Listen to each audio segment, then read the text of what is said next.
Я часто рассказываю о программах, когда платят за переезд в горы, домах за евро.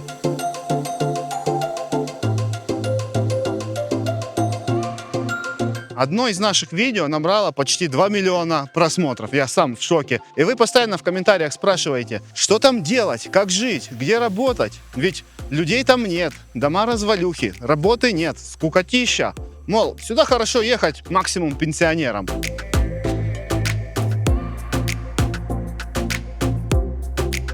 В этом видео я попытаюсь ответить на ваши вопросы и показать без лишних прикрас, как тут живут итальянцы и наши, кто переехал в итальянские горы, чем они тут занимаются, как выглядит и живет один из таких городков, где можно было в общей сложности получить 100 тысяч евро на переезд, а дома можно найти по самым смешным ценам. Гараж стоит дешевле, а наши герои вообще свой первый дом получили бесплатно в этом городке. За и против.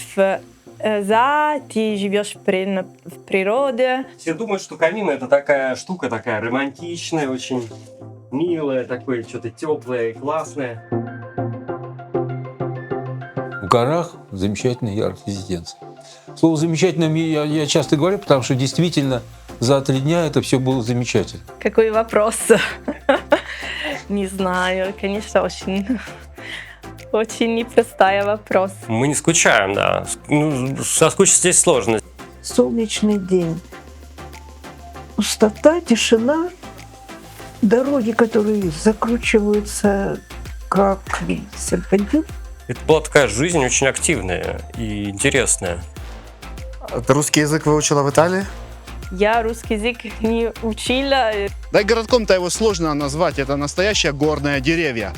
Проведем с ними один день и попросим рассказать обо всех за и против. Попытаемся узнать, сколько денег они потратили на переезд и обустройство своего дома в горах. А там не дом, а целая усадьба.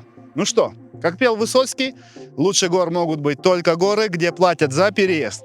Кстати, про русских музыкантов тоже поговорим.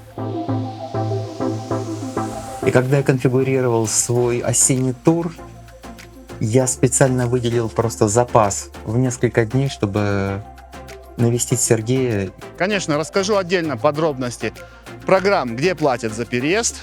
Поддержите канал лайком, для меня и алгоритмов YouTube это очень важно. Пишите, переехали бы вы в такое место, рискнули бы начать жизнь заново в горах или нет. Вы пока угадайте, сколько стоит самый дешевый дом в этом городке, а цены будут в видео. И мы начинаем.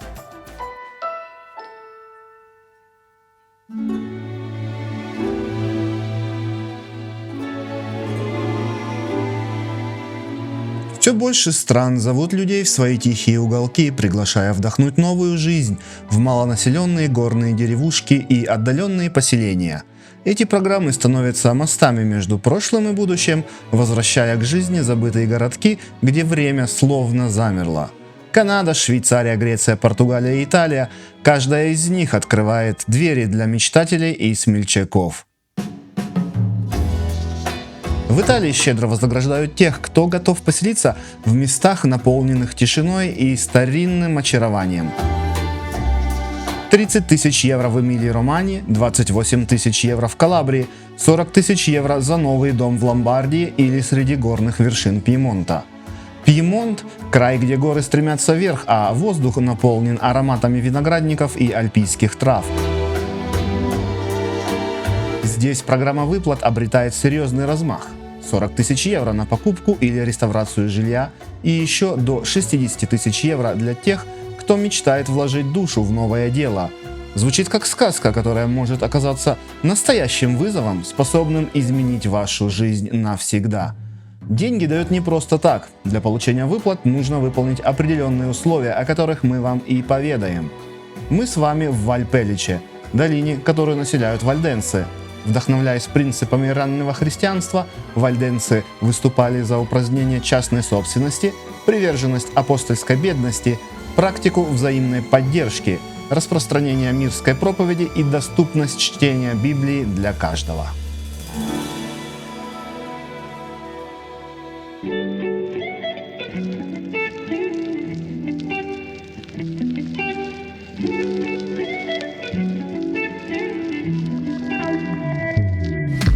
Клаудия из Тюрина и Сергей из Воронежа живут в этой альпийской деревушке с 2017 года. Клаудия закончила престижный университет гастрономических наук Поленцо, работала в издательском доме в Италии и в Китае.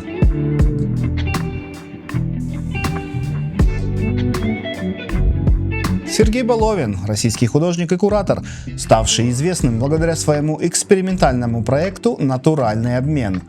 В рамках этого проекта художник начал обменивать свои произведения искусства на подарки и за счет этого жил. А в 2013-2014 годах осуществил кругосветное путешествие, полностью отказавшись от использования денег.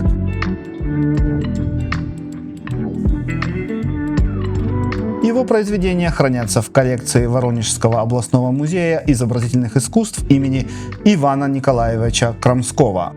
Вместе с Клаудией Сергей управляет своим проектом «Дом с печкой», который появился на свет из концепции «Жизнь без денег».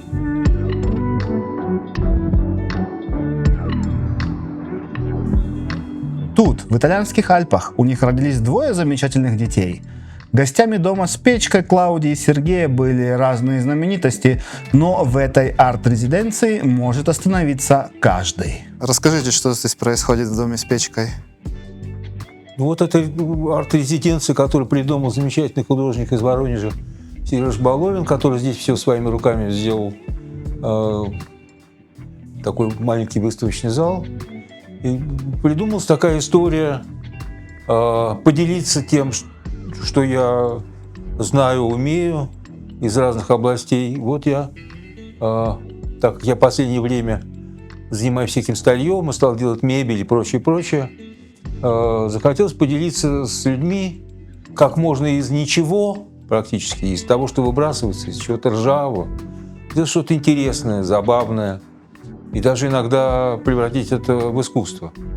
И вот Сережа сделал такое объявление, и приехало несколько человек, замечательных совершенно, из разных мест, из Италии, из Финляндии, из Англии, русские люди, русские женщины, на самом деле, которые занимаются разными вещами, но в качестве хобби, правда, здесь есть профессиональная художница была, замечательная Марта, занимается искусством. И для меня это первый опыт такого, не обучения, это такой, скорее это мастер-класс. Я просто рассказывал, что делаю я. И вот взяли старые какие-то ржавые предметы или там дерево, выброшенные старые доски. И вот как-то у меня был такой проект Фаберже, то есть как можно превратить в искусство или в ювелирное изделие, или в золото. С помощью золотой краски что-то. Потому что мы никогда не знаем, что такое золото. Мы видим, если пробы нет, проба – да. А пробы нет, значит не золото. А нам нравится этот цвет, как оно играет. Вот посмотрите, покажите, пожалуйста, Антон, вот это. Вот, может быть, это золотая краска, может быть, это золото. Вот, и было такое задание, и, кстати, в группе были от 23 до 88 лет художницы, любительницы. И вот в результате я просто горжусь тем, что за 2 дня эти замечательные женщины сделали чудесные, совершенно неожиданные совершенно работы. Вот. Вот что здесь происходит. В горах замечательная арт-резиденция. Слово «замечательно» я часто говорю, потому что действительно за 3 дня это все было замечательно. И общение замечательное, и люди замечательные. Мы о многом очень говорили, от политики до искусства и быта. В общем, это такое очень важное общение.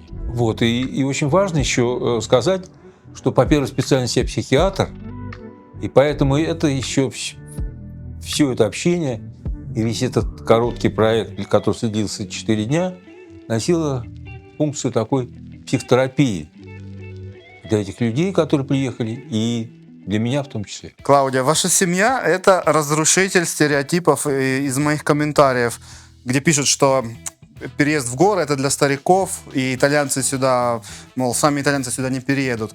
Во-первых, ты итальянка, вы молодые, энергичные, талантливые, знаете кучу языков, имеете высшее образование, у вас 2 маленьких детей. Почему именно в горы? Так случилось, так произошло. В принципе, я никогда не думала об жить в горах, потому что я знаю Рора, это место, где мы живем, я знаю из детства, потому что родители мои, у их был дом на горах здесь, и мы приехали сюда в каникулы, каждый уикенд. И я вообще не любила приехать сюда. Ну, потом, когда уже я познакомилась с Сергеем, и у нас были уже мысли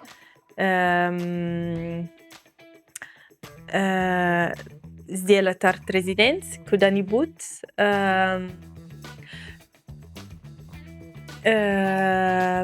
Вы выбрали это место. Да, Потому что ты его уже просто знала. произошло так, потому что были возможности, потому что мы нашли дом, который свободно, и сделаем бесплатно, и так произошло.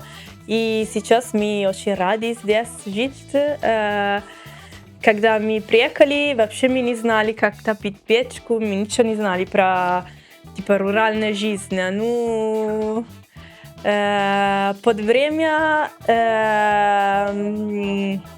мы так любили и изучали, как жить здесь, как себя вести на такой environment и Остановки. да, остановки и любим. То есть я хотел как раз спросить, как вам тут живется? Вот работа, воспитание детей. Как в городе, ты чувствуешь разницу или нет? Ну, конечно, есть разница про и контро. Я не знаю по-русски. За и против. За и против. За ты живешь в природе, ты свободный, без близких вичини, соседи. Но в другой стране мы каждый день используем машину, потому что нету другой возможности, нету транспорт. Есть транспорт, но только для детей, которые ходят в школу, для не такие маленькие, но побольше, да, школьницы. И так я вожу каждый день. Вот это да, я не люблю этого, но так нет другая возможность. И я должна сказать, здесь в Роре приехали разные новые семьи с детьми тоже. Кроме вас сюда кто-то да, переехал? кроме нас, да. С детьми и молодые. И не только старенькие. Есть довольно тоже международные комьюнити, которые приехали, но не только старенькие. Да, это важно сказать, потому что есть вот это движение. Люди приедут обратно в горы. Для чистки камина лучше всего использовать желтую прессу, но у нас только белая. И, конечно, стоит откладывать вот те статьи, которые про нас. Тут была выставка неделю назад у нас. В доме с печкой. А сегодня мы уже другой открываем. Вообще событий много. Сколько лет вы уже в горах живете?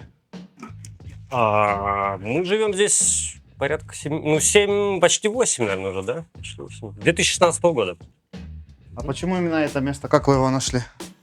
Блин, такая долгая история. На самом деле, я не знаю, с какого конца тебе надо начинать рассказывать, потому что это же последствия проекта «Натуральный обмен», о котором я тебе рассказывал, наверное, в другом видео, да? Там есть больше об этом сказано. Ну, если так, совсем вкратце, я много путешествовал по всему свету, и меня люди принимали в разных странах в обмен на мои картинки. Я им дарил рисунки, они меня принимали в гостях, дома или где-то там в каких-то своих гостиницах или где-то еще. Я имел возможность попрактиковать, как мне сказали, меня кто-то назвал, я профессиональный гость. Вот да, я много лет как бы учился быть гостем, а потом понял, что я могу эти знания использовать и тоже стать, может быть, и не только гостем, но и профессиональным хозяином. И возникла мысль открыть такой дом для гостей, который я себе представлял больше как арт-резиденцию, где будут собираться художники, ну, поскольку я сам художник, и в моих кругах много художников, да, как бы, которые были бы рады приехать. Суть в том, что художник может работать, в принципе, где угодно, как правило. Ну, тоже зависит от художника, но так или иначе. Поэтому для тебя горы это не было каким-то препятствием. Да, это не было ни препятствием и ни целью. Я не хотел, как бы, мне представлялось, что я такое место могу создать где угодно. Может быть, это мог быть Бангкок, например. Или где-нибудь вообще, не знаю, в Сараево. Или, ну, где угодно. Скорее было важно просто найти дом или построить дом. Идея была в том, чтобы таким проектом поставить точку в проекте, вот, который состоял. Да, натуральный обмен. В проекте, который представлял себя эксперимент. Да, как можно далеко зайти, как можно жить, не используя деньги. Не потому, что мне там деньги ненавистны, а просто как бы, будучи независимым на финансах. То есть, если убрать в сторону вот этот фактор, вот деньги, как бы, а вот без них, что может получиться. И оказалось, что без денег можно путешествовать, например. Я проехал несколько десятков стран без денег. Без денег можно было пожениться. Мы отыграли свадьбу без денег. Очень многие люди тратят огромное количество денег на свадьбу, чтобы это был незабываемый день. Но у нас он тоже незабываемый получился, но без денег. И последней точкой хотел сделать дом. То есть дом мог быть построен по кирпичикам, которые мы бы получили, может быть, без денег там, в обмен на рисунки, или подарен кем-то в обмен. Но это не дом за евро. Вы его Это не дом за евро, нет. Вы его да. нашли как-то где-то вы искали его специально или кто-то предложил вам его? Мы оказались здесь, потому что здесь живут недалеко родители моей супруги, и мы приехали просто их навестить, отпраздновать вместе свадьбу, которую мы уже как бы, отпраздновали до этого. Ну, приехали, в общем, к ним, и они повезли мне показывать окрестности в горах. У нас не было вообще идеи оставаться жить в Италии, в принципе, изначально. Ну, мы, оказавшись в горах, увидели, что в горах очень много потрясающих, классных, красивых каменных домов без людей. Просто заброшенные дома. А у меня это всегда вызывало какие-то такие эмоции. То есть я всегда, когда вижу какие-то заброшенные пространства, мне кажется, что вот тут же можно создать такую штуку классную. Там, да, ну, и у меня всегда там, ну, либо там какую-то галерею, там, музей современного искусства, или какой-нибудь бар, или какой-то ресторан, или отель, или что-то еще. Ну, как бы наполнить место жизнью. Я говорю, ну, блин, тут столько заброшенных домов. Если они заброшены, значит, можно как-то их освоить, да, там, может быть, кому они принадлежат, я не знаю, муниципалитету, давай предложим им там, я говорю, Клавдии, давай предложим какой-то проект интересный, который заинтересует. Мы скажем, мы сюда туристов к вам приведем, там, да, сделаем какое-то интересное место, и они дадут дом на таких условиях, что мы его как бы превратим. Папа Клавдия говорит, ну, а есть такая семья, вот у них дом, они там не живут, может быть, с ними поговорите. И мы действительно с ними встретились и рассказали им о наших приключениях, о нашей вообще идее.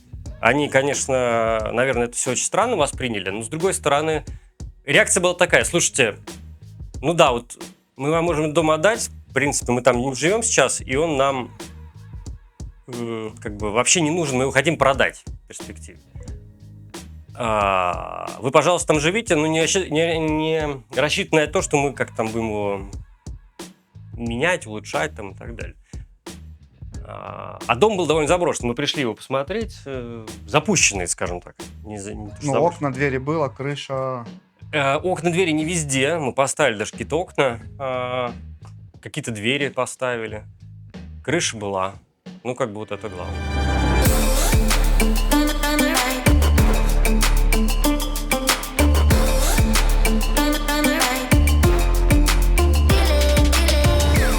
Как я сказал, деньги за переезд не дают просто так на ваши вредные привычки. Нужно выполнить ряд требований.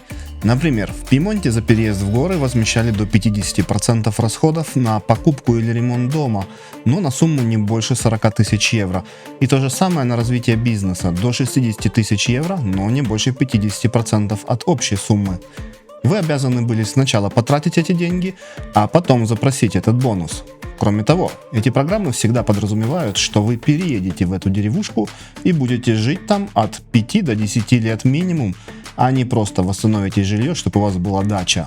Программа выглядела особенно привлекательной в комплекте с бонусом 110%. Другой государственной программой, которая возмещала 110% от потраченной на ремонт суммы для улучшения класса жилья и другими льготами. Программой Пьемонта воспользовалось огромное количество итальянцев, и сейчас, глядя на успех этой программы, государство готовит новый горный бонус, но уже по всей Италии. Мы на ярмарке видели сегодня много маленьких детей. Это все местные или это приезжие? Большинство местные.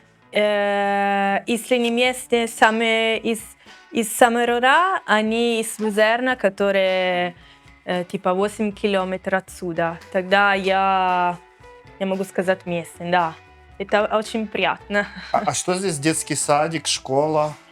Так, детский сад нету пока, но есть молодая девушка, у которой есть 3 детей, и она профессиональная эдукатрица, я не знаю по-русски, воспитатель, да, она хочет делать домашний детский сад. И сейчас посмотрим, какие возможности с муниципалитетом строить детский сад. Конечно, процесс не так быстро все строить, но я думаю, скоро все будет вроде. А школа? Школа нету, школа Элементарная. была, да, школа элементарная нету, была, но несколько, наверное, 15 лет назад закрыла, потому что не было достаточно детей, и, ну, я должна сказать, есть муниципалитет рядом здесь, отсюда, Ангроня, тоже это маленький городишко, который там есть школа элементарная, и есть много детей, которые приезжают из других городов, маленькие городочки. Тогда возможность есть, ура, не знаю когда, ну, может быть, на будущее школа, может быть, будет.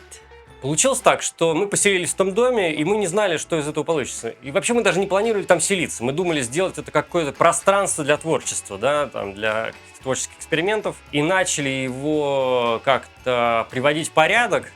Ну, я думал, там за пару недель мы управимся, а прошло 6 месяцев. С того момента, как мы начали его приводить в порядок, и до того момента, как мы начали принимать первых гостей. У нас постоянно было большое количество посетителей, людей, которым это интересно. Там приезжали и художники, и просто какие-то путешественники, разные люди. То есть вы начали Всего реализовывать свою вот идею Гостеприимство. Да. гостеприимства. Вот. И у нас получился такой сезон с июня до ноября. Нон-стопом мы принимали гостей, мы проводили какие-то ивенты. Все это очень спонтанно было. Мы делали выставки, концерты, какие-то встречи, все что угодно. Это была такая жизнь очень активная и интересная. И мы поняли, что есть смысл дальше это все продолжать, и что вообще в целом это не очень такое плохое место. Тут довольно колоритно, красиво, здесь есть своя история. И сама по себе Италия такая страна, куда все хотят попасть. Ну, очень многие, на всякий случай. И мы поняли, что мы готовы оставаться здесь дальше и продолжать развивать этот проект, который мы начали с нулевым бюджетом, соответственно, да. Мы же путешествовали без денег, без использования денег, и у нас не было никаких накоплений. И было довольно сложно в этом смысле, потому что одно дело путешествовать без денег, когда ты там 2-3 дня в каждом городе или там неделю, тебя принимают с распростертыми объятиями, ведут по лучшим ресторанам и так далее. И совсем другое дело, когда ты, будучи без денег, еще принимаешь там десяток гостей со всего света. Вот. И нам пришлось долгое время перестраивать свой мозг вообще и понимать, что все-таки уже пора вернуться к деньгам. Все-таки Скажем деньги нужны, да, казалось? Ну, для такого рода проекта, да. То есть, когда речь идет уже о группе, либо надо всех людей научить жить без денег, но это невозможно, наверное, так просто, да. Наверное, можно было бы теоретически ходить там по каким-нибудь супермаркетам, собирать там вот эти коробки выброшенной еды и так далее. Но нам было интересно, на самом деле, принимать, в том числе, интересных гостей. Вот сегодня у нас Андрей Бельжо гостит, да, приедет сейчас Юрий Наумов. Это известные люди, артисты, Андрей Бельжо, известный художник, писатель. Юрий Наумов, потрясающий музыкант. Как вы сюда попали, что вы будете делать? Как я сюда попал? Это примерно, когда Битлз долетели до Америки, им задали вопрос: как вы нашли Америку? И Ринго Старр ответил: долетели до Гренландии, повернули налево. Как я сюда попал? Прыгнул на Боинг в Барселоне. Друг Сергея, совершенно замечательно, Джанни, меня встретил в аэропорту, привез. Не, на самом деле, если более масштабно отвечать, у нас с Сергеем есть один добрый общий знакомый, который живет в Гамбурге, который мне организовал там пару выступлений.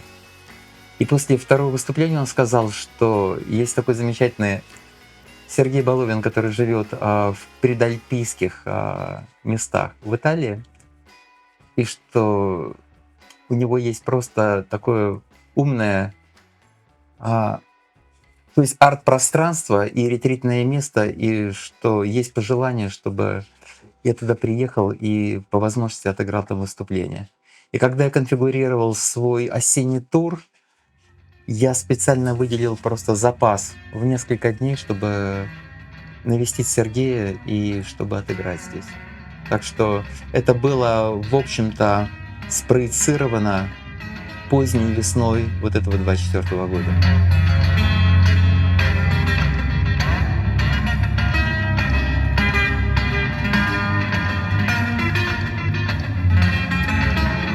Такого рода люди приезжают, я не могу им сказать, ну, знаете, у нас тут мы там набрали еды, там, испорченные из супермаркетов, там, да, мы им пытаемся обеспечить полноценный нормальный ночлег, чтобы была хорошая комната, чтобы было там тепло, удобно, комфортно и так далее, и чтобы еда у нас на столе была тоже достойная. Поэтому, конечно, мы все эти годы старались все это развивать и довести до какого-то определенного уровня, которые тоже нам подсказывали вот эти все места, где мы были. Но возвращаясь к дому первому, он так и не стал вашим. В первом доме мы провели в итоге 4 года. Ну, то есть после первого же сезона мы предложили хозяину нам его продать, потому что я продавал свой дом в России и думал, что ну вот я продам дом в России, могу вот этот выкупить за него. И они хотели его продать, но увидев то, что у нас там получается, они поменяли свое решение, они сказали, что нет, мы этот дом решили больше не продавать, но вы пока живите там. То есть мы вас не прогоняем. Это они нам сказали после первого сезона, и мы так как бы задумались. Ну, мы можем, конечно, и дальше там жить и вкладывать в него нашу душу и наше время и энергию, но будет грустно в какой-то момент, если они нам скажут, ну, до свидания. И мы стали искать альтернативу, и по удивительному совпадению мы нашли вот этот дом, который был буквально следующий на улице, как бы по номеру. То есть буквально следующий дом рядом, и он даже больше, и здесь большой кусок земли. Сколько земли? 2 гектара. То есть весь лес вокруг — это твой лес? Да, то есть тут большой кусок, тут поле, такая поляна солнечная, лес, здесь несколько ручьев, и ручьев протекает через участок. Ну как, несколько, 2, 3. И этот дом вы уже именно купили за деньги? Мы купили его за деньги, мы взяли кредит, конечно, не без помощи родителей, потому что у нас такая кредитная история была так себе, там, да, мы не работали несколько лет, занимались натуральным обменом. Конечно, нам помогли взять этот кредит, и мы его выплачиваем как бы, все эти годы. И еще там лет 15 нам, наверное, выплачивать предстоит, или 20, я не помню. Ну, я подумал, ну, как бы смысл есть. На самом деле, можно, конечно, было бы как-то по-другому жить, наверное. Ну, допустим, не брать кредит, а снимать что-то. Но, с другой стороны, снимаешь что-то, ты же тоже деньги платишь. Просто тебе это не будет принадлежать, а тут как бы... Вот. Но, конечно же, мы не представляли себе, с какими сложностями нам придется столкнуться, потому что мы никогда не жили в частных домах, в деревнях там вообще. И я, и моя жена, мы очень городские люди. И мы не знали даже... И вот до сих пор я еще... Почему я пока рассказываю тебе, не могу разжечь камин, да? Ты училась в очень эксклюзивном, необычном университете. Это единственный университет в Италии, эногастрономический, в Паленцо. Ты работала где-то за границей по специальности, которую ты получила? Я работала для casa editrici, я не помню, как сказать по-русски, Издательский дом. Да, печальный издательский дом в Италии, да, которые они занимаются с книги про еда и туризм, эногастрономику. И потом работала, когда уже с Сергеем я жила в Китае, работала для французской бейкери, булочная, да, на маркетинг. В Китае? Да, в Китае. И все, да. Очень интересно, конечно, что я учила. Ну, я не могу сказать, все, я бросила мою работу, потому что здесь поменялось, я продолжу делать, что мне нравится, использовать, что я учила в университете. Чем вы топитесь? Да, мол, с печкой. Вот сейчас какие-то веточки закладываю. Дочка отказалась принести кубик для разжига. Я не могу разжечь. Мы топимся, мы чистим лес наш от лишних деревьев, условно говоря, лишних. Да? Приходил лесник, показывал нам, что нам стоит спилить, чтобы другие деревья.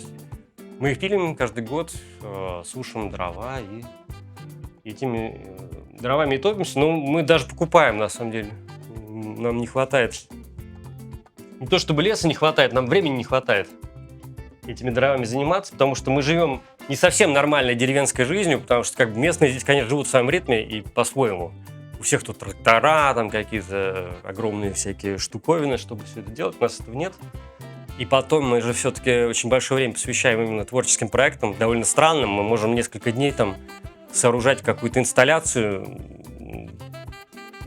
может быть, бессмысленную для многих.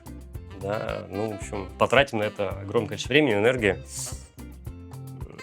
И вот будет инсталляция. А местные, они просто знают, вот сейчас там заготовка дров, вот сейчас там, не знаю, пошли там коров доить.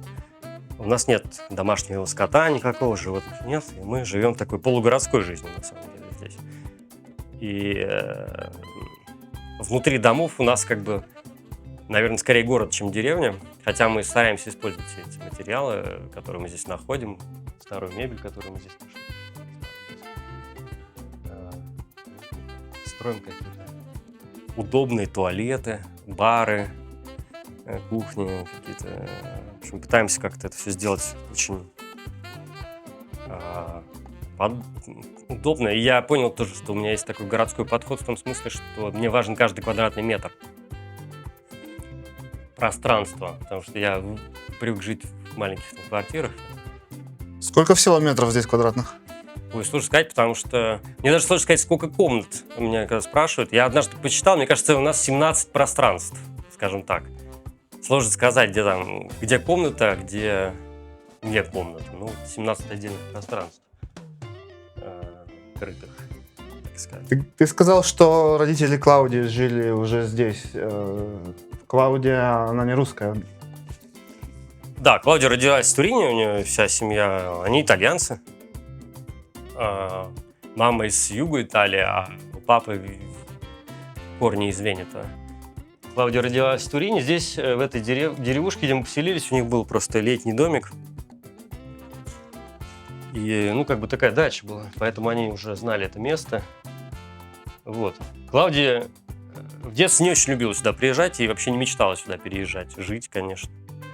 Но сейчас вот так получилось, что мы живем. На самом деле, ну, это не то, что мы вынуждены здесь живем, на самом деле нам здесь нравится, все здорово. Есть, конечно, сложности определенные, связанные именно с этой спецификой жизни в горах, в деревне. Вот. Но они того стоят, потому что то, что мы взамен получаем, это здорово, это круто. Какая твоя роль, то есть какой твой вклад, чем ты занимаешься в доме с печкой? Ну, ой, здесь мы, обе я и Сергей, мы очень multifunctioning, потому Многозадачный. потому что мы должны заниматься несколько разных работ.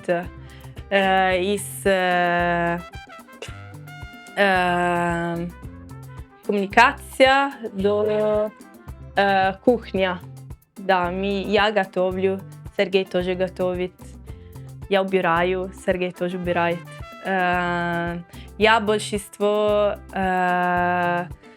с коммуникация с итальянский круг делаю, потому что я говорю по-итальянски, ну, тоже Сергей говорит, ну, он думает не очень хорошо, так он думает. И Сергей большинство, у него есть много контактов в России, и уже не в России, с русским круг, который, ну, уже везде, они везде. И так, в принципе, мы все делаем сами, у нас нету кто работает для нас. Есть люди, которые коллаборируют с нами, и участники, которые наша ассоциация с нами работают. Ну, у нас нету став, например, кто-то убирает, нет. Тогда мы все сами делаем. Конечно, сейчас с детьми я большая часть времени я сижу с Тео, потому что он еще маленький, и он не ходит в детский сад. Но все равно здесь очень приятно, много людей приезжают, и они чувствуют, как участник дома с печки. Частью дома с печкой. Да, и, например, они тоже сидят с детьми. Сейчас у нас бабушка Лидия, которая несколько раз она держала Тео на ручке, тогда это очень приятно, и я не чувствую, я просто с детьми я ничего больше не делаю, потому что все равно много что-то делаю. А как вы познакомились с Клаудией? Ну, опять же, мне помог мой проект с портретами. Я путешествовал по свету. Был принцип такой, что я ехал из города в город без денег, и я приезжал в том случае, если меня кто-то приглашал, обеспечивал жильем, то, может быть, это один и тот же человек мог обеспечить и жильем, и переездом до следующего пункта, где кто-то следующий меня ждал. И вот так я попал в Турин, меня приглашала русскоязычная девушка, которая здесь живет давно, много лет. Она собрала компанию друзей, я всех там порисовал. За ужином меня покормили разной едой вкусной. На следующий день я отправился во Флоренцию, где меня ждали уже другие люди. И так далее. Должен потом ехать был уже на юг Италии, дальше, в смысле, еще дальше на юг, в Соренто. И чтобы отправить меня во Флоренцию, эта девушка из Турина, она заказала BlaBlaCar. Это такой сервис, да, когда вы садитесь в машину и вас везут. Ну, то есть, в смысле, кто-то едет из точки А в точку Б, и есть просто свободные места, и можно их занять, внеся свой какой-то вклад на бензин. То есть там как-то это оговаривается заранее, и она оплатила этот райд на BlaBlaCar. За рулем был папа Клаудии как раз, и Клаудия сидела со мной на заднем сиденье. И я рассказывал им о своих приключениях, когда я жил, вот, ну, как бы я все еще жил вот этим принципом натурального обмена. Вот. Ну и так вот мы познакомились. На следующий день мы встретились с Клаудией, чтобы я ее нарисовал. Я нарисовал портрет, у нас завязался какой-то роман, так скажем так, да. И впоследствии она приехала ко мне на юг Италии, я очень удивился ее мобильности такой, как бы, то есть раз, и приехала. И предложил ей вообще поехать со мной в Шанхай пожить, где я в тот момент базировался. Мгм. И она И согласилась. И вы жили в Шанхае? И мы жили в Шанхае вместе, да. Она переехала через несколько месяцев, она, ну, там, дождалась, когда закончится контракт по работе, и переехала в Шанхай. И мы там прожили полгода. Я до этого еще там несколько лет жил, ну, в общем, мы прожили в Шанхае. И, кстати, мы уехали оттуда, потому что из-за грязного воздуха. Мы как-то стали внимательнее относиться к экологии, поняли, что это вредно для здоровья просто там жить. Все здорово, мне очень нравится Шанхай, мне нравится Китай, классно, как бы, да, было там жить, но воздух, и мы решили, что надо все-таки куда-то перебираться. Вот, ну, уехали оттуда сначала, просто уехали, а потом мы оказались здесь. По иронии судьбы, я потом для себя открыл, что Турин один из грязнейших городов Европы вообще, да, по воздуху. Это, в принципе, сравнимо с Шанхаем, даже иногда хуже, мне кажется, там, когда смотришь эти показатели. Но слава богу, что мы живем в горах, и сюда это все не доходит. Ну да, когда мы говорим о Турине, мы говорим о самом городе, Да, а да. не о всей провинции. Все-таки в этом смысле тоже другое преимущество жизни в горах, что городской смог сюда не доходит. Но мы тоже тут вносим вклад в свой смог, вот топим камин.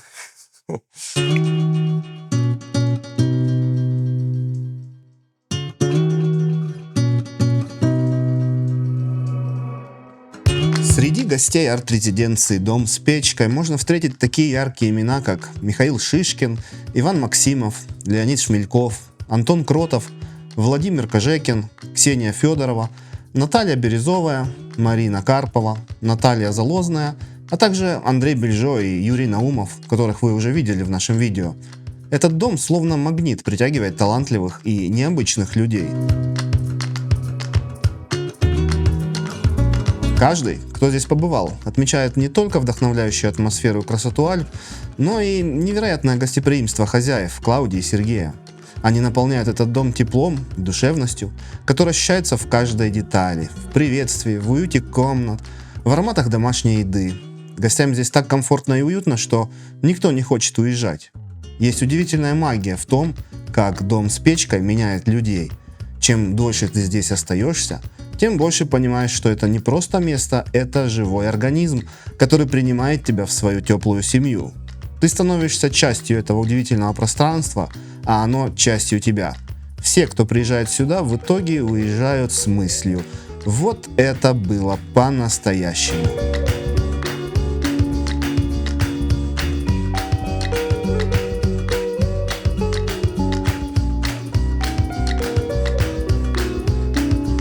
Приехала сюда, не знаю вообще, куда меня везут. То есть я знала, что я еду в Турин на встречу с друзьями моей дочки, которые тоже занимаются дизайном мебели, реставрацией. И в Турине мы были всего несколько часов. А дальше, оказалось, нас повезли в горы. В горах я не была, лет 40 или 50, я не помню сколько. Это было такое замечательное впечатление. Солнечный день. Пустота, тишина, дороги, которые закручиваются как серпантин, и невероятное ощущение оторванности от всей прошлой жизни. Очень красивые места, которые для фотографа просто роскошные. ужин, то есть или еда, или то, что ему нужно, чтобы быть счастливым. И я тоже снимала очень много. И в этом тоже было счастье. Но самое главное счастье было в общении. Я такого общения вообще в жизни не видела. Это благодаря Андрею. Он создал такую атмосферу, такого высокого интеллекта, такой простоты и доброжелательности. Я чувствовала здесь себя среди своих. Это так редко бывает. То есть у меня есть, конечно, общение, но я ехала из России 2,5 года назад. Мои друзья остались там. Здесь я в чужом языке, который пытаюсь выучить, но никак не могу заговорить. Я общаюсь с дочкой.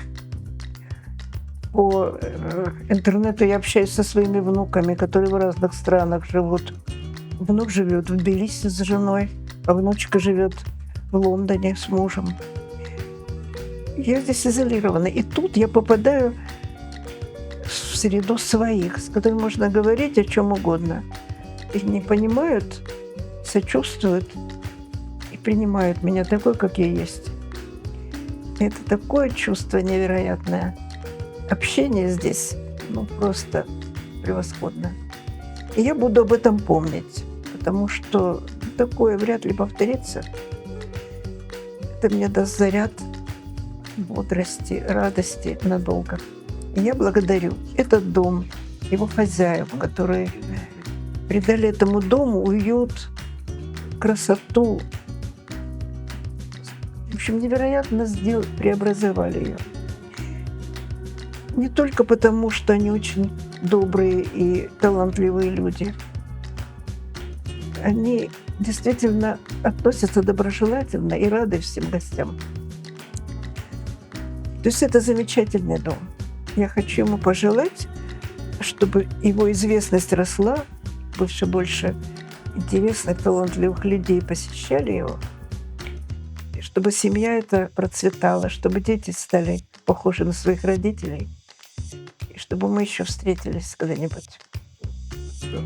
Какие-то трудности у вас были основные, которые ты можешь выделить во всей этой истории с этим домом? С домом с печкой? Ну, трудности есть, они были, они есть, постоянно какие-то трудности. Вообще, я думаю, каждый, кто знает, что такое частный дом, понимает, что эти трудности, они, наверное, бесконечные какие-то.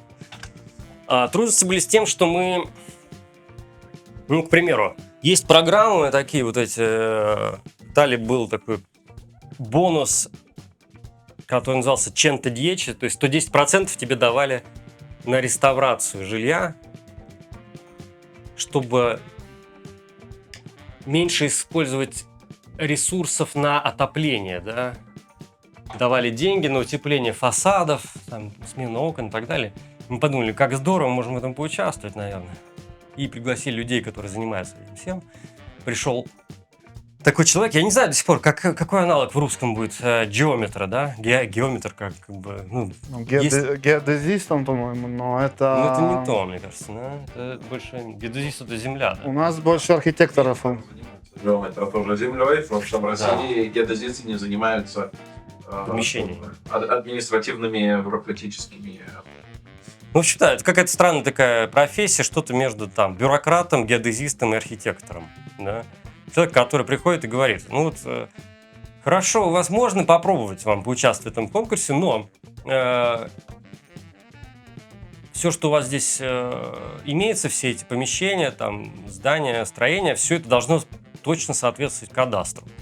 Если оно не соответствует, то вам не дадут этот бонус. Вот. И как бы надо проверить, значит, чтобы все соответствовало. Если не соответствует, то можно это как бы привести в соответствие. Мы стали проверять и поняли, что те документы, которые мы подписывали, покупая дом, они не соответствуют тем документам, которые находятся в коммуне. Там много каких-то нюансов, которые надо утрясти, и которые, может быть, невозможно утрясти, потому что что-то надо радикально перестраивать сначала, чтобы все утрясти. И мы поняли, что мы не хотим связаться с этим эко-бонусом, и, потому что это будут большие потери по времени, Да и по деньгам, которых у нас не было настолько много, чтобы сначала, ну, как бы, чтобы провести все эти ремонты, как бы, чтобы все соответствовало документам. Вот, и мы, ну, это как бы была трудность, это такой минус, как бы в этом смысле, я не знаю, какой бы совет дать тем людям, которые приобретают дома, наверное, чтобы проверяли все эти кадастры как можно внимательнее, чтобы не возникало таких сюрпризов неприятных. В итоге вы бонусами никакими не воспользовались? В итоге мы не воспользовались никаким бонусом, да, и мы все делали очень, ну, медленно. Потому что в этой зоне был еще бонус за половину возвращали до максимум 40 тысяч евро за покупку дома и ремонт. И бонус был 60 тысяч евро на развитие бизнеса, который вы тоже не упустили. Да, и вот сейчас тоже мы пытались, ну, как бы, периодически какие-то программы открываются, мы сейчас пытались вписаться в один проект, потом нам сказали, нет, мы вам не можем предоставить консультации, там, какие-то бизнес-планы ставить, потому что у вас уже проект существующий, как бы, да, и вы как бы не с нуля тут стартуете, ну, окей. Ну, в итоге, по факту, мы стартовали с нуля с самого начала, да, и поэтому это заняло столько лет, наверное, все вот это строительство, реставрация, то есть нам же у нас была задача начать зарабатывать деньги, чтобы их вкладывать. Да, ну, как бы, поначалу мы, можно сказать, палкой-копалкой все ремонты делали. Мы даже краску доставали на свалках. Благо, что в Италии можно действительно поехать на свалку мусорную и там найти стеллажи, где стоят нераспакованные бочки с краской. Просто можно оттуда свистнуть, потому что их не, ну, как бы не разрешают оттуда забирать. Да, если что, нет. Это незаконно, да. На уголовном. Да, я знаю. Ну, в общем, скажем так. Кадровый голос или мы. Можешь секунду Ну, есть, я подождать? вижу, ты как попугай откуда-то вещаешь. Скажем так, Сейчас мы Турин делает для детей, не упустите. Бонус. Именно отдельный, только кем он делает. круто. Они еще выбрали как лого. Ну, опять, круто, а потом что, ну, как бы надо попасть еще в эту кормушку поют. Я думаю, низкий. Иза вы когда-нибудь делали? Потом вот это там давай про ИЗ. Да. Ну, в общем, да, поэтому довольно сложно было, сложность, как бы, если говорить, ну, сложно просто, довольно сложно установить дом, когда у тебя денег-то нет, да, и как бы задача была начать эти деньги как-то зарабатывать, а зарабатывать как? Со сдачи комнат. И вот мы там, допустим, одну комнату привели в порядок, начинаем принимать гостей, но там еще куча других пространств и задач, которые надо приводить в порядок. Принимаешь гостя, на следующий день выкатываешь бетономешалку, начинаешь что-то там делать, потом тебе приходит следующий букинг, и бетономешалку надо прятать, и все снова убирать. И как бы вот, это сложно. Это как бы, ну, может быть, не очень рационально вообще таким образом подходить, но у нас не было выбора другого. Ну, мы таким образом по чуть-чуть как-то сумели какой-то капитал там минимальный сколотить. Ну, как бы все деньги уйдут, конечно, на то, чтобы этот дом как-то привести в порядок, восстановить. Ну, не только восстановить, сделать его привлекательным, удобным. И вот я строю в каждой комнате туалет отдельный, да, потому что, ну, чтобы гости могли себя чувствовать комфортно, как бы, чтобы у каждого была своя приватная зона. Это важно. И, ну, получается. В этом смысле, спустя эти 7 лет я могу сказать, что я могу там принять с достаточным комфортом людей, таких, как сказать, избалованных гостеприимством других, да, которых все любят принимать там, с распростертыми объятиями, известных там каких-то музыкантов, художников, Да, мне, писателей. кстати, не самые простые люди сюда приезжают. Да. А вы работаете круглый год? И Да, живете мы работаем здесь? круглый год, но иногда стараемся просто сбежать в отпуск куда-то, чтобы просто не смотреть уже на все то, что нам надо еще доделать, переделать, починить. Чтобы мозг отдохнул от этого, мы куда-то сбегаем. Иногда мы сбегаем и оставляем людей здесь без нас. Тоже работает. По сути, за эти годы у нас сформировался такой круг людей, коммуна, которая циркулирует. То есть они не живут постоянно с нами, но они возвращаются. Каждый год кто-то возвращается на несколько дней или там, на несколько недель, или просто там приезжают иногда пообедать, поужинать с нами. И люди так или иначе, каждый совершает свой вклад. Вот.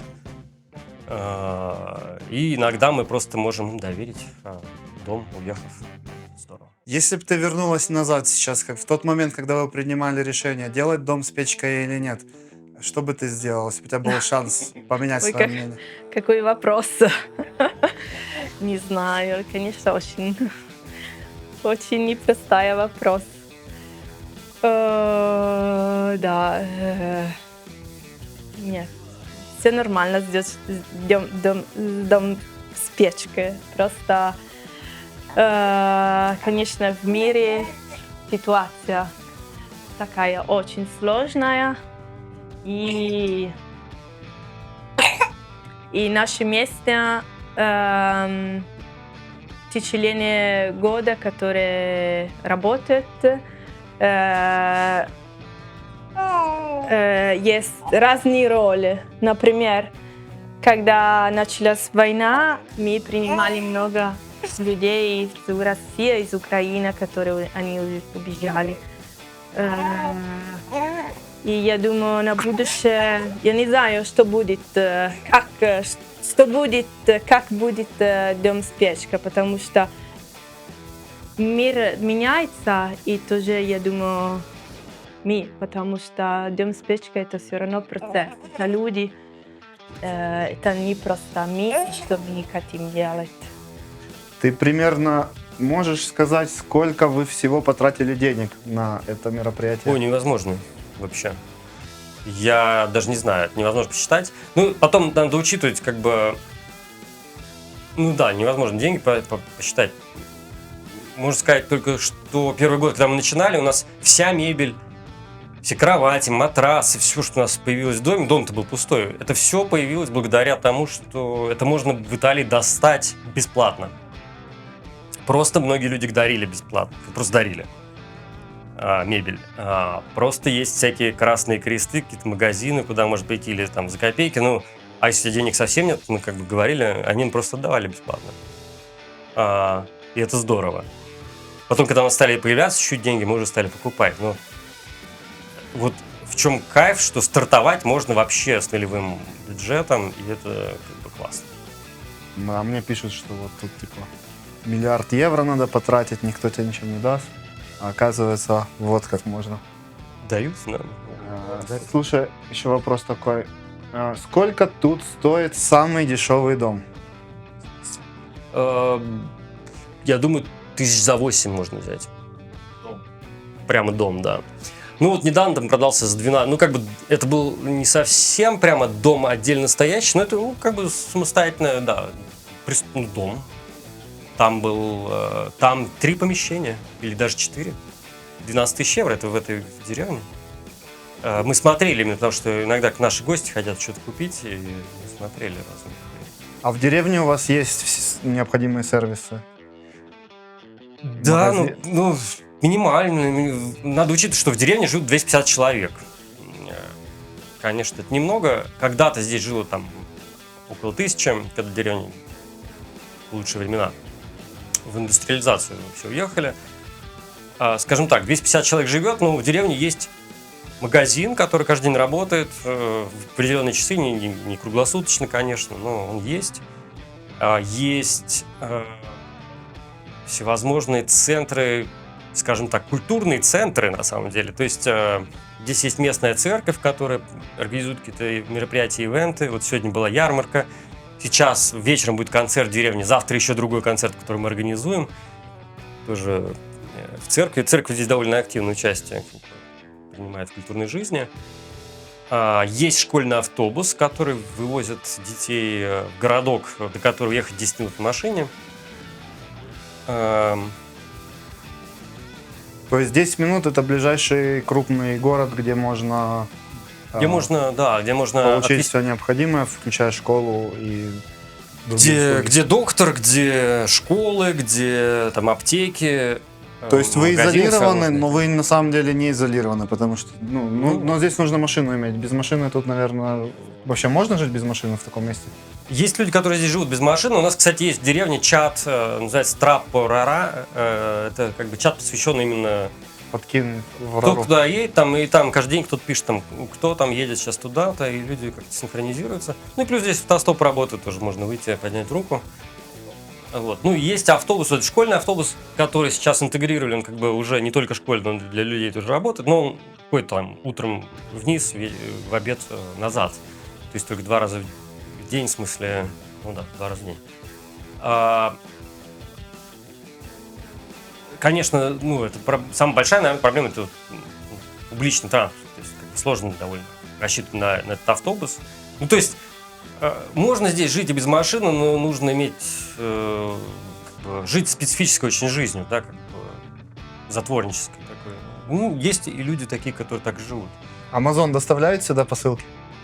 Amazon доставляет порой прямо на следующий день. Мы делаем заказ. И прямо сюда привозят? Прям выходит, даже к нам иногда на балкон поднимается почтальон. Все это работает, да. Ну, не только Amazon, разные сервисы. Ты русский язык выучила в Италии? Я русский язык не учила, я не очень хорошо говорю, я просто очень много часов в моей жизни слушала, и так я и Говорю. да, просто так. У меня нет грамматики, я понимаю это, я бы хотела изучать больше. И не знаю, может быть, на будущее будет вот эта возможность. Сейчас многие интересуются темой переезда в горы. Особенно вот украинцев много приехало, потому что в первую очередь привлекает, что здесь дешево можно купить недвижимость. Какой ты им совет можешь дать? Один совет от Баловина. Слушай, ну у меня совет на самом деле универсальный на все случаи жизни. Это занимайтесь тем, что приносит вам радость и удовольствие. Как бы, если переезд в горы приносит радость, то есть смысл переезжать в горы. А если мечтается о чем-то другом, то надо идти в другую сторону, наверное, в мечте. Очень сложно жить, занимаясь тем, что тебе не нравится. Поэтому, как бы, это ключевой момент. Ну, то есть в поисках работы в горы, наверное, идея так себе ехать. Почему? Сейчас же можно работать удаленно, и к нам тоже часто приезжают гости, которые продолжают здесь работать. Как бы. Приезжают к нам, не беря отпуск, продолжают работать просто отсюда.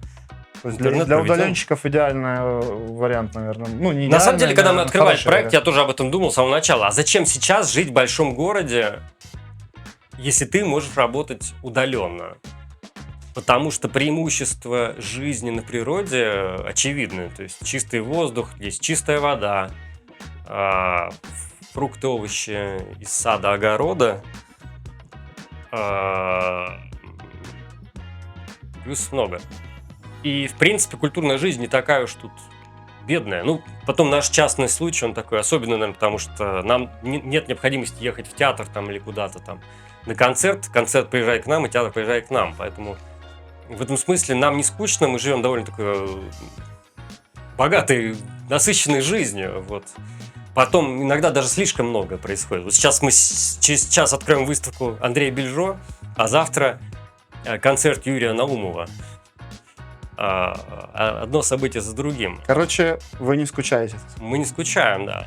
Ну, соскучиться здесь сложно. Здесь просто иногда сложно остановиться и выдохнуть, но в этом смысле мне нравятся итальянские традиции, вот таких нормальных обедов, ужинов, когда все сидят, и это такой момент отдыха, когда можно там пригубить бокал хорошего вина, там съесть вкусной еды и отдохнуть. А потом дальше фигачишь. В общем, вот. Камень гаснет, надо идти за дровами. Ну давай, идем за дрова. Какой бы ты дала совет тем, кто хочет переехать в горы и начать что-то подобное, что вы сделали? Изменить свою жизнь? Типа Какой жить? Типа жить, да. Какой бы ты им совет дала? Если что вы хотите купить, какой-то дом, надо внимательно понять, что вы купите, потому что это очень важно, понять детали про ваш дом, потому что у нас тоже открыли какие-то темы, как после мы купили дом, которые были для нас сюрприз. И надо очень хорошо говорить с профессиональными людьми, которые они знают, архитекторы или геометры, которые они будут вам помогать. Чтобы не было проблем с домом. Что не было проблем после. И воспользоваться разными льготами. Да, В этом да, смысле, да. я понял. Да. Спасибо. Спасибо вам.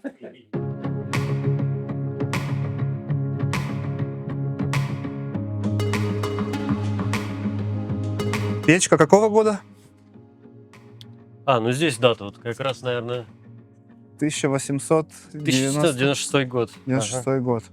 И поэтому дом называется «Дом с печкой». Это все вокруг печки. Ну, вот то, что я рассказывал, мы когда начинали проект, это был дом, и напротив дома стояла печка построенная. То есть как отдельное сооружение, и там прямо она была в центре всего, и поэтому мы еще с первого дома назвали «Дом с печкой».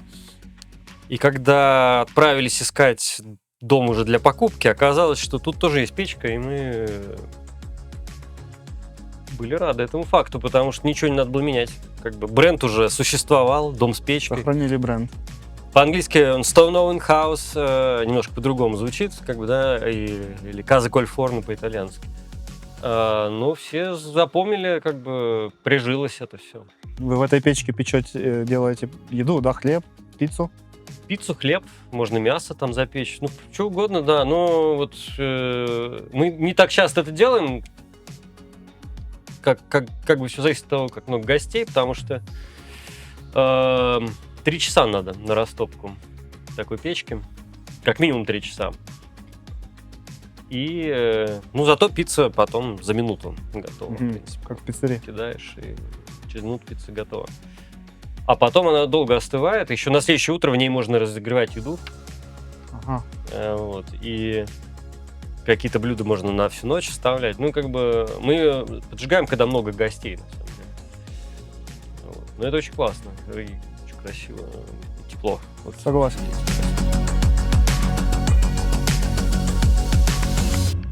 Не бойтесь мечтать и начинать новое. Как видите, горы ждут не только пенсионеров, а и молодых людей, которые хотят начать новую жизнь.